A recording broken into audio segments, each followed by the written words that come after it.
우리는 지금 에베소서의 말씀, 특별히 교회에 대한 말씀을 함께 나누고 있습니다.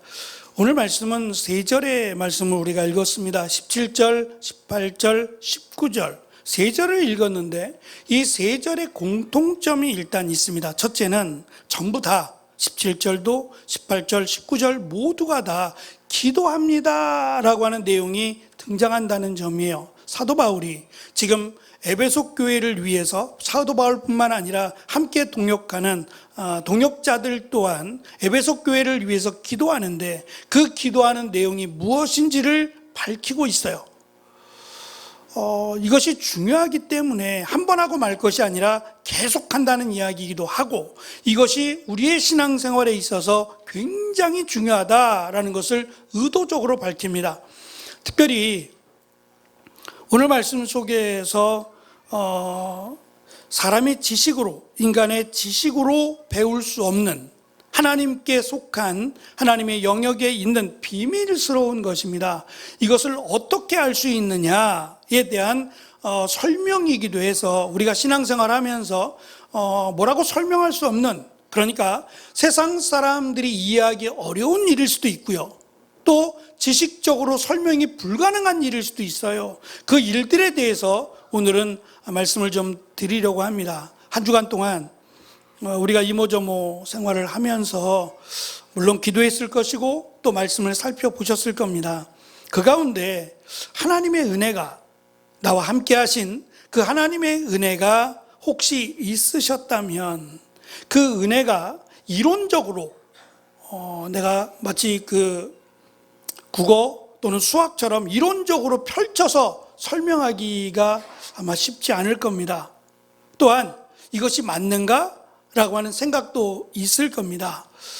이것이 중요한 이유는 하나님의 영역이기 때문에 중요하기도 하고 또 한 가지는 분명히 예수님께서 내가 가면 너희에게 보혜사 성령님을 보내주시겠다고 약속을 하셨어요. 이 성령님이 하나님이신데 이 성령 하나님을 너희에게 보내주시겠다는 거예요. 그것이 예수 그리스도를 믿는 증거라는 겁니다.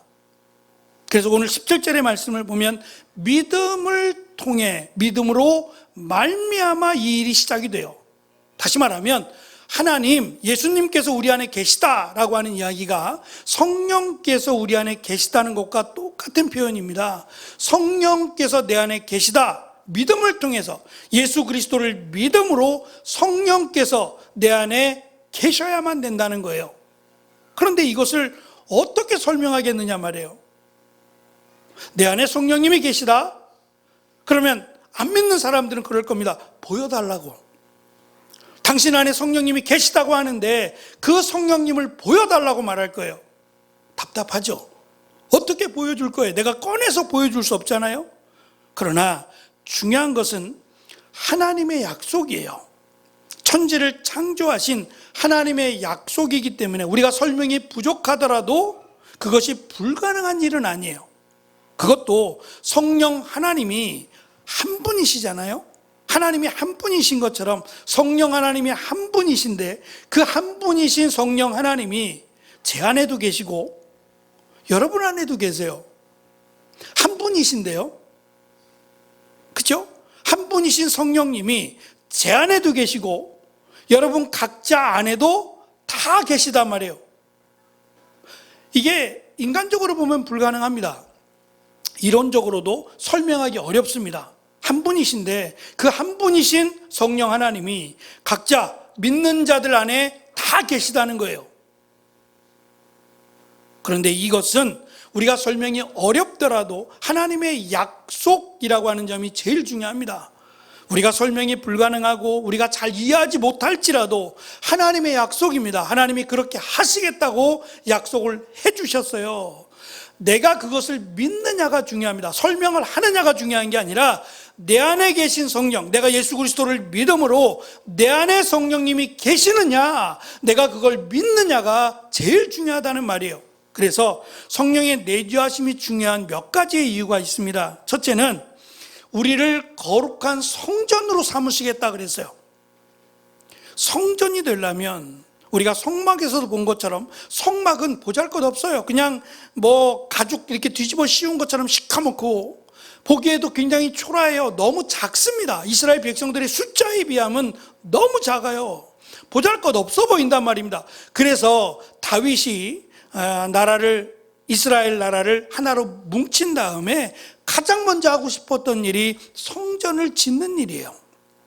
근데 이 일은 하나님이 지으라고 말씀하지 않았어요. 오히려 하나님은 성전 짓는 것을 기뻐하지 않았어요. 왜냐하면 성전이 커야만 하나님을 기쁘시게 하는 게 아니에요.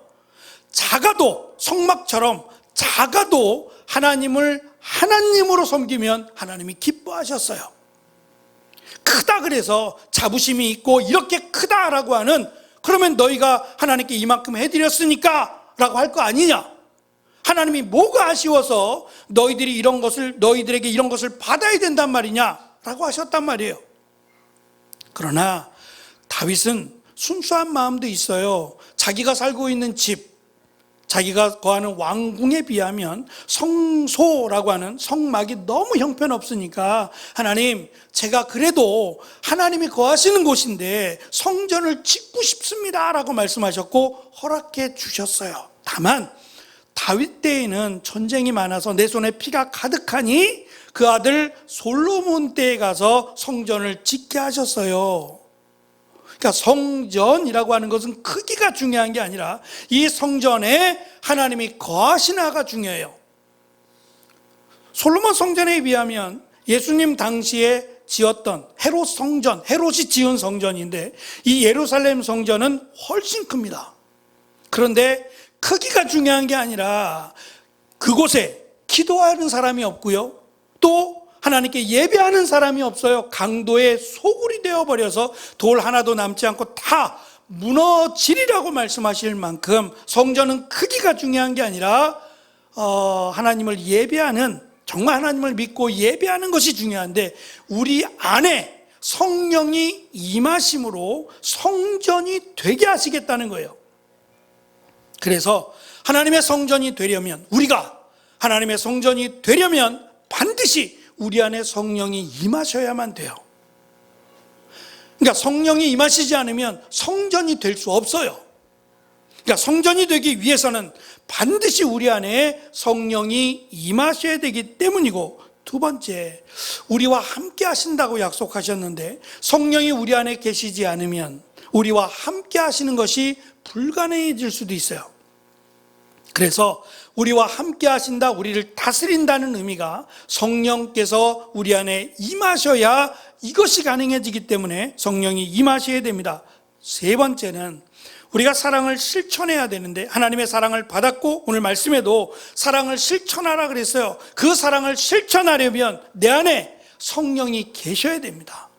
그래야 그 사랑, 우리가 받은 하나님의 사랑을 실천할 수 있기 때문이고, 마지막 네 번째는 우리는 이 땅이 사탄과의 전쟁입니다.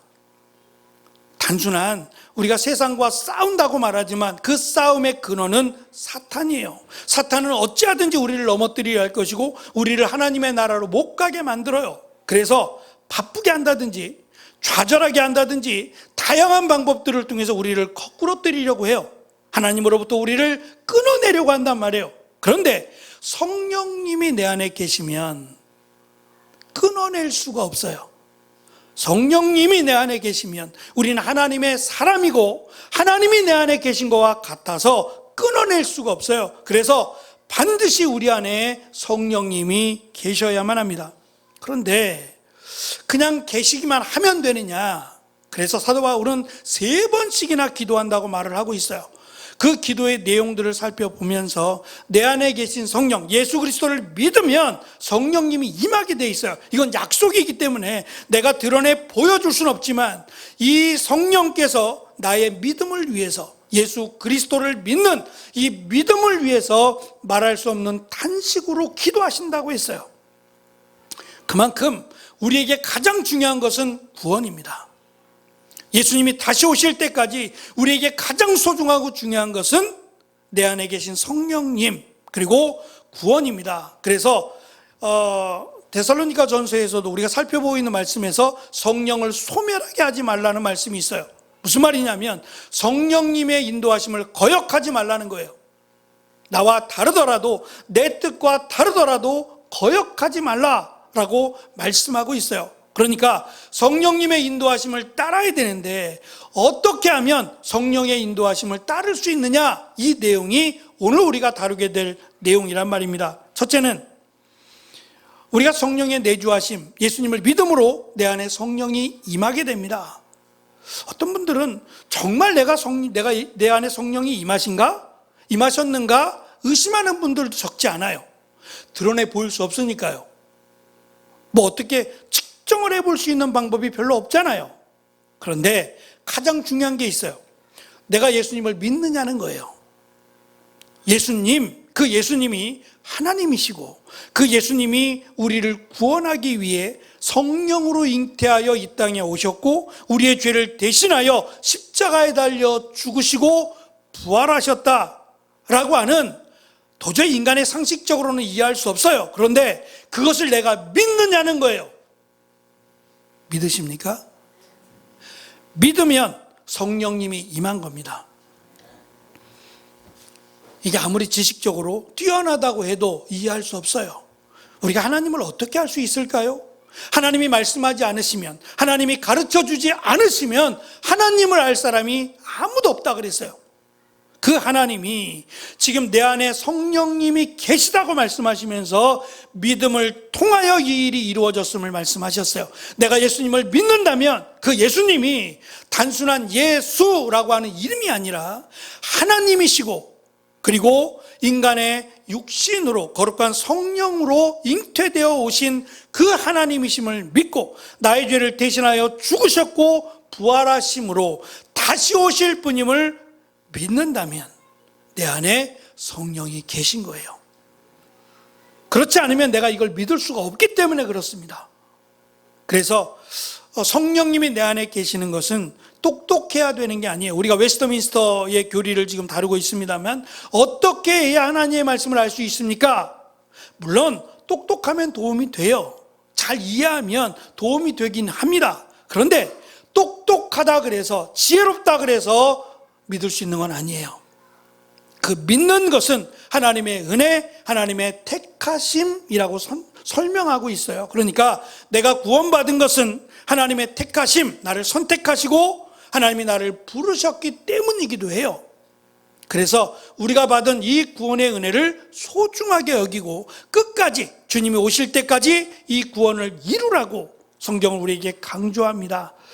말씀드린 것처럼 이걸 다 설명할 수 없어요. 내 안에 성령이 계심을 어떻게 믿느냐? 내가 예수님을 믿는다면, 예수님을 믿음으로 구원받았음을 믿는다면 성령님이 내 안에 계신 거예요.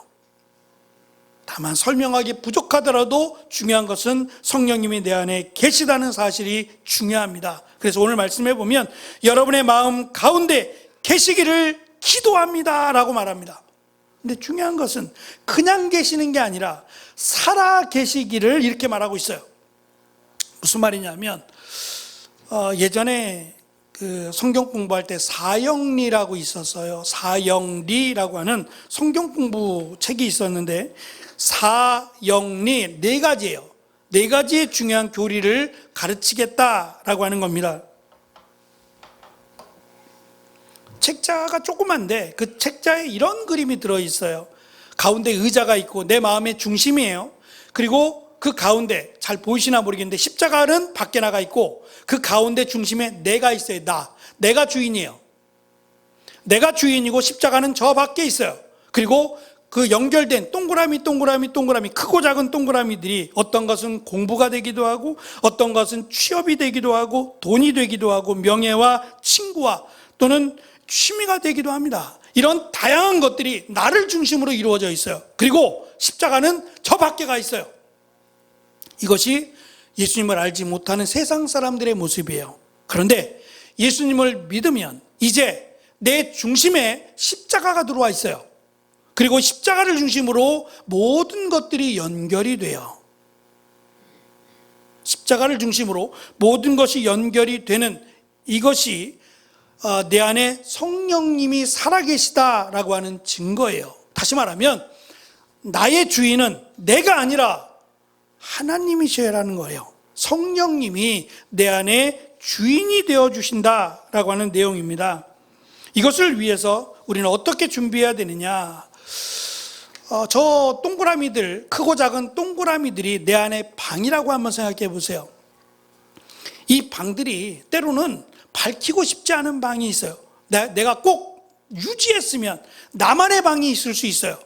은밀한 방이 될 수도 있고요. 또 나의 고집이 될 수 있어요. 내가 바라고 있는 소망이나 욕망이 될 수도 있어요. 이것은 열어주고 싶지 않아요. 이거는 꼭 지키고 싶어요. 내가 예수님을 믿지만 이것은 빼앗기고 싶지 않아요. 라고 하는 것까지 그 방을 내어드리는 겁니다.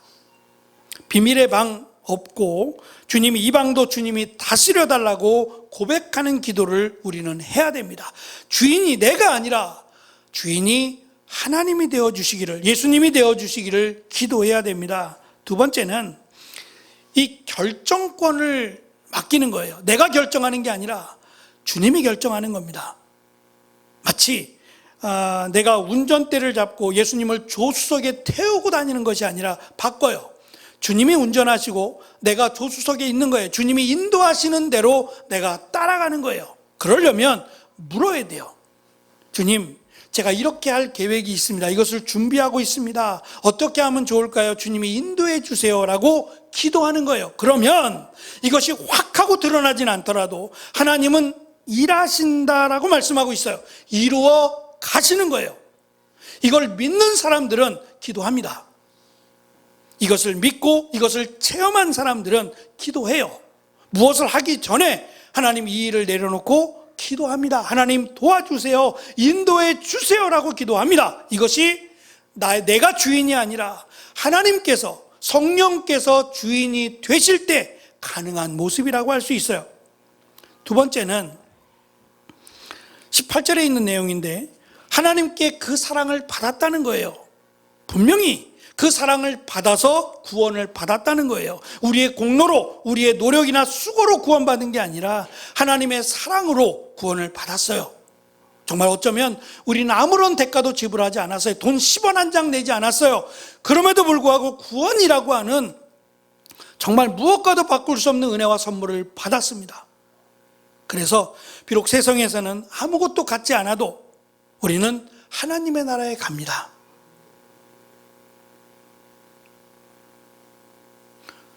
제가 굉장히 심각한 얘기했어요.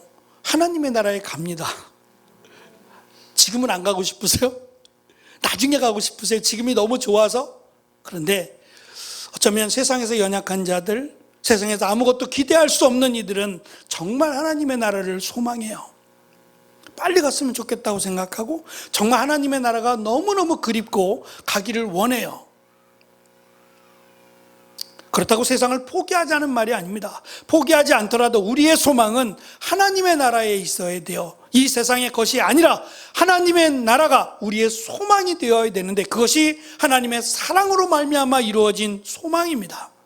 그래서 그 사랑을 받았기 때문에 너희가 그 사랑 가운데 뿌리가 박히고 터가 굳어져야 한다라고 하는 두 가지의 비유로 말씀하세요. 하나는 농사야로, 하나는 건축에 대한 비유로. 씨앗이 뿌려져서 뿌리가 견고하게 있어야 잘 자라게 됩니다. 그래서 땅의 비유, 씨 뿌리는 비유로 예수님 말씀하실 때 네 곳에 땅이 있었어요. 근데 이 땅을 사도 바울은 사랑으로 설명해요. 하나님의 사랑 가운데 그 뿌리가 견고하게 붙어 있어야 흔들리지 않는다는 거예요. 왜 그럴까요? 지금 에베소 교회는 사도 바울처럼 믿는 자들이 핍박을 당하고 있어요. 우리가 믿는 신을 안 믿고 왜 생뚱맞게, 왜 저 나라의 신, 저쪽에 있는 이스라엘의 신을 믿느냐? 우리의 신도 있지 않느냐? 이 신, 여러 가지 다양한 신들이 있는데 그 신들은 안 믿고 필요 없다고 말하고 왜 이스라엘 백성들 그들이 믿는 그 하나님이라고 하는 신을 믿으려고 하느냐? 더군다나 우리의 문화, 우리의 언어, 이 모든 다양한 것들이 죄악된 게 너무 많아요.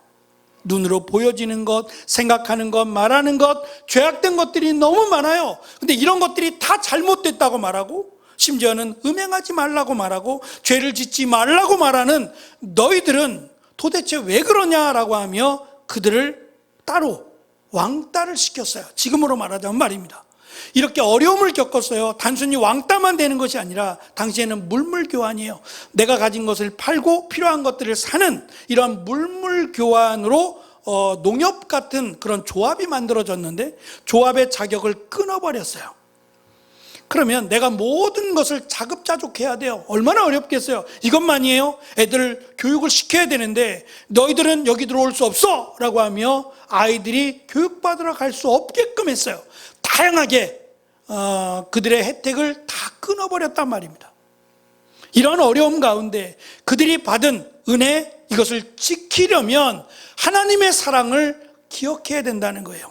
그래도 하나님은 나를 사랑하신다, 그래도 하나님은 나를 인도하신다라고 하는 믿음이 없다면 넘어진다는 겁니다.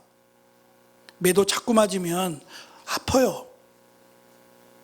감당하기 어렵단 말입니다. 세상이 우리를 힘들게 하면 이겨낸다고 말하지만 그것이 한 번, 두 번, 세 번, 네 번이 겹쳐지면 나도 몰래 넘어지게 되고, 우리가 욥에서 본 것처럼, 욥기에서 본 것처럼 욥이 처음에는 괜찮았어요.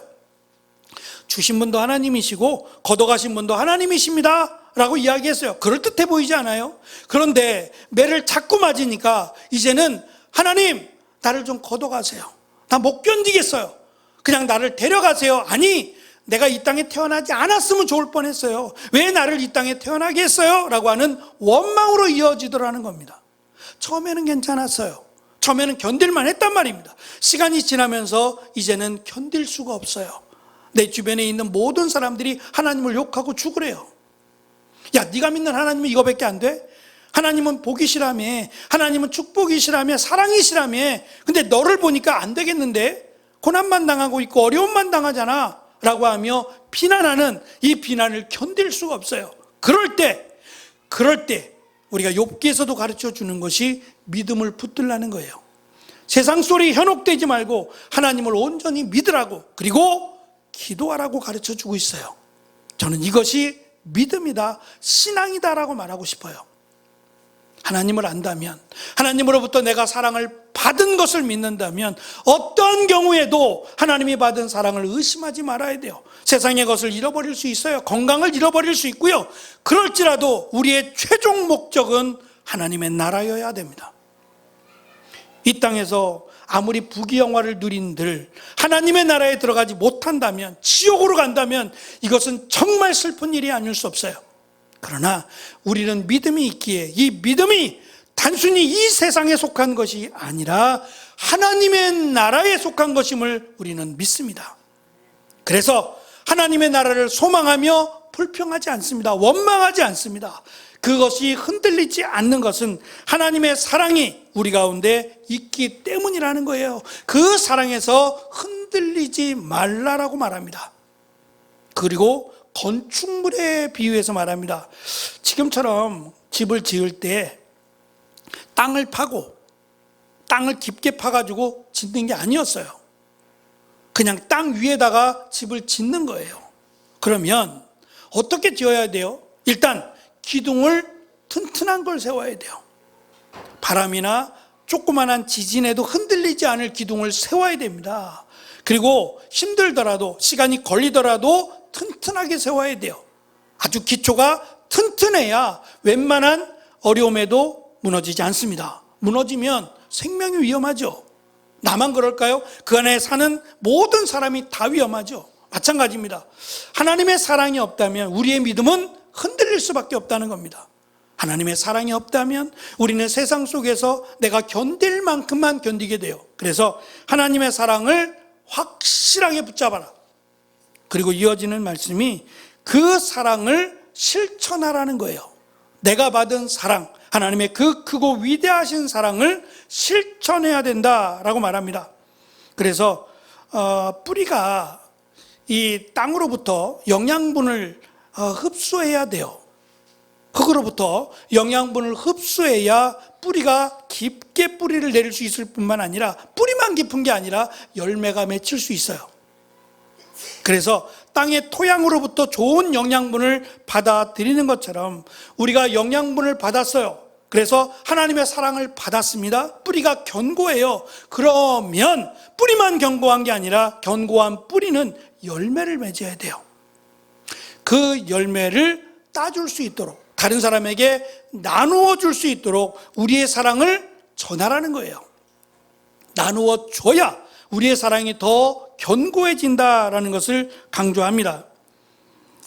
마지막 세 번째는 18절과 19절에 있는 말씀인데요. 지식을 넘어선 체험이 있어야 된다라는 것을 강조해요. 우리의 믿음은 지식적이지 않아요. 지식만 있는 건 아니에요. 지식도 있지만 깨닫고 그것을 향해 나아가는 우리의 노력도 있지만 중요한 것은 이것은 실제적인 일이라는 거예요. 그래서 체험이라고 하는 것이 필요합니다. 저희가 전에 있던 교회에 지금 한빛교회라고 하는 교회가 들어왔습니다. 11월 20일 날 교회가 새로 들어왔어요. 그래서 제가 지나가면서 이번 주에 20일 날 지나가면서 오늘 이사 온다고 했는데 그래서 한번 올라가 봤어요. 우편물도 좀 정리할 겸 해서 올라가 봤더니 웬 젊은 청년이 복도에서 무언가 막 정리하고 있어요. 그래서 목사님 치고는 상당히 젊은데 라는 생각에 혹시 목사님이세요? 물었어요. 그럴 수 있으니까. 그랬더니 아닌데요. 저는 성도입니다. 그러는 거예요. 그냥 젊은 청년이에요. 그래서 그러냐고 이제 하면서 목사님 계시냐고 그랬더니 문을 두드려요. 문을 열고 그 안에서 이제 막 정리하고 있어요. 짐을 다 옮겼나 봐요. 막 정리하고 있어서 인사를 하는데 여자분 두 분이 안에 계신 거예요. 교회 안에 두 분이 계셔서 목사님이 안에 계시다 그러니까 두 분 중에 한 분은 목사님일 거 아니에요. 여자분 두 분이 계셨는데 여자분 중에 한 분이 목사님이겠다 싶은데 나이가 좀 드신 분이 내려오시면서 어떻게 오셨어요? 그러더라고요. 그래서 제가 잘하는 교회 목사입니다. 그랬더니 아이고 그렇지 않아도 잘하는 교회 목사님을 보고 싶었대요. 저를요? 왜요? 설명을 해 주시는 거예요. 저희가 지금 우리가 예배 드리는 여기 예전에 처음 교회가 대광교회라는 교회였대요. 여기가 지금 계속 교회였어요. 이 자리가 30년 동안 계속 교회였던 자리예요. 이 자리가 우리 권사님 김근용 권사님 잘 아실 텐데 그 대광교회 전도사님이었대요. 대광교회에서 전도사님으로 계시다가 남편이 목사님이시래요. 그래서 이 용답동 쪽 지하에 한빛교회가 있었대요. 지하에서 하셨다가 목사님이 돌아가셨어요. 남편 목사님이 돌아가시고 사모님이 목사님이 되셨어요. 그리고 이 용답동을 떠나서 저희 집이 있던데 답심리 시장 쪽에 그쪽에다가 2층에서 한빛교회를 하시다가 무슨 일이 있는지 모르지만 다시 오시는데 이런 얘기를 하시더라고요. 하나님이 교회를 보여주셨대요. 하나님이 우리가 들어갈 교회를 보여주셨대요.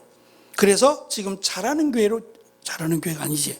지금 한빛교회로 오셨노라고 그러면서 우리도 여기 온 것이 잘하는 교회 자리에 저희가 온 것도 은혜지만 잘하는 교회가 이쪽으로 왔다 그러니까 이것도 은혜네 라고 말하더라고요. 이렇게 어떻게 엮였네요? 라고 말을 하더라고요. 그러면서 하나님께서 하시는 일은 참 우리가 상상할 수 없는 너무도 귀하고 놀라운 일이네요 라고 고백을 하시더라고요. 그 얘기를 들으면서 저도 그 생각을 해요. 우리는 사실 장로님들 또 우리 집사님 몇 분은 여기 이 자리에 오셨었어요. 7, 8년 전인가요? 7년 전인가 8년 전에 여기를 와보셨대요. 여기가 났대요. 그때 자리가 나서 여기를 와보셨는데 이렇게 깨끗하진 않았대요. 깨끗하지 않았고 이쪽으로 생각을 하고 있었는데 여의치가 않았대요. 여러 가지 상황이 여의치가 않았는데 7, 8년인가 시간이 지나서 이쪽으로 급하게 오게 된 거예요. 우린 한 달 만에 팍 해가지고 왔잖아요. 우리가 좀 넓은 데로 달라고 화장실 2개였으면 좋겠고 막 등등 기도했잖아요. 솔직히 저는 엘리베이터까지는 기도하지 않았어요. 정말 필요하긴 한데 그렇게 기도만 하고 있었지 여기를 달라고 기도하신 분 계세요? 제가 알기로는 이렇게 구체적으로 이거 여기 달라고 기도하진 않았어요. 기도 제목 가운데 여기를 달라고 기도 제목을 내놓진 않았어요. 어디든지 괜찮습니다 그랬죠. 어디든지 괜찮으니까 조금 넓은 데를 주셨으면 좋겠어요 라고 기도했어요. 근데 11월 달에 여기가 나가게 됐어요. 11월 31일부터 여기가 나가고 저희가 12월 31일 날 여기를 들어왔으니까 한 달 만에 뚝딱딱딱 해가지고 왔어요. 이것이 그냥 됐을까요?